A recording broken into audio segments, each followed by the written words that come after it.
Hi, you guys. Thank you so much for bearing with me. So we have some changes that are coming as a result of COVID-19, and I want to update you so you know what you're responsible for and show you how to do the one thing I'm going to ask you to do to update your course for your students. All right. So as outlined in the email, you have someone already. The e-learning staff is amazing. They are opening the rest of the assignments for the semester. So they would traditionally open on a certain date and close on a certain date. They are just going to go ahead and open all of those so students can work through that at their own pace. If they want to go ahead and complete the course, they can do that. All right.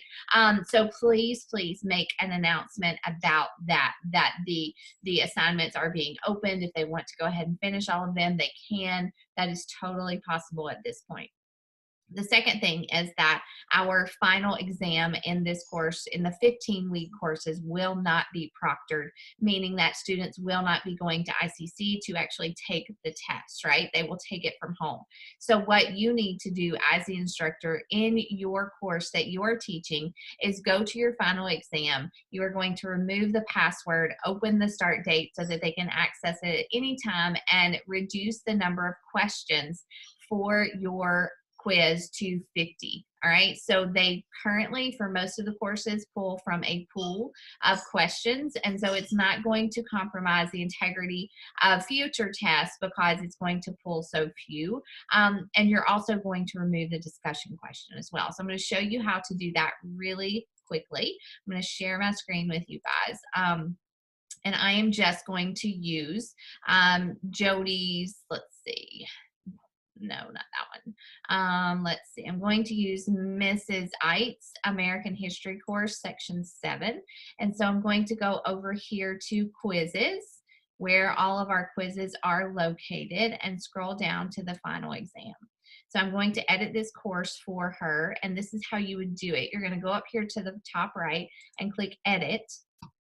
You will remove, I'm changing the time as well for the course to 90 minutes.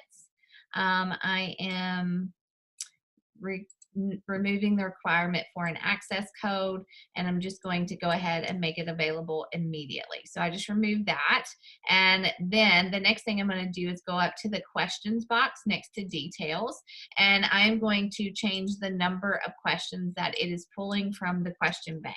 So mostly I'm just going to cut these in half, but you can do it until you have gotten to about 50 questions for the course. All right.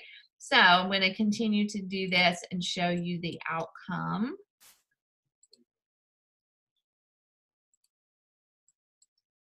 And if you have questions as you are doing this, you are welcome to ask me. And then I am just removing the discussion question. This one that just says question, I'm removing that discussion question. And let's see, I'm going to reduce that down to 5 as well. And then I'm going to click save. All right.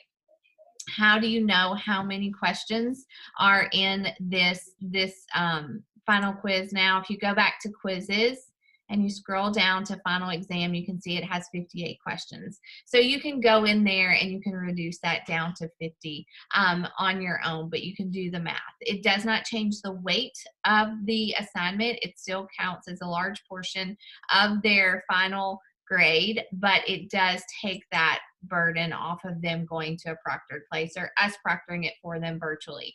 So that is the biggest thing that I need you to do at this point, is to open the date, remove the required password, and to also reduce the number of questions down to 50, and remove the discussion question if you have one on there, and make an announcement.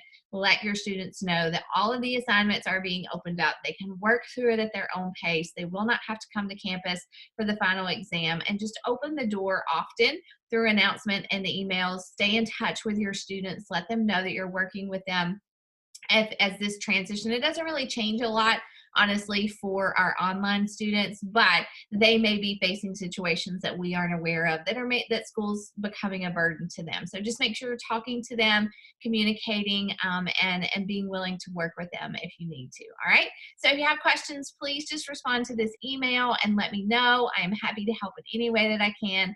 Thank you for being such a great department to work with. You guys are so easy to work with, and I appreciate that.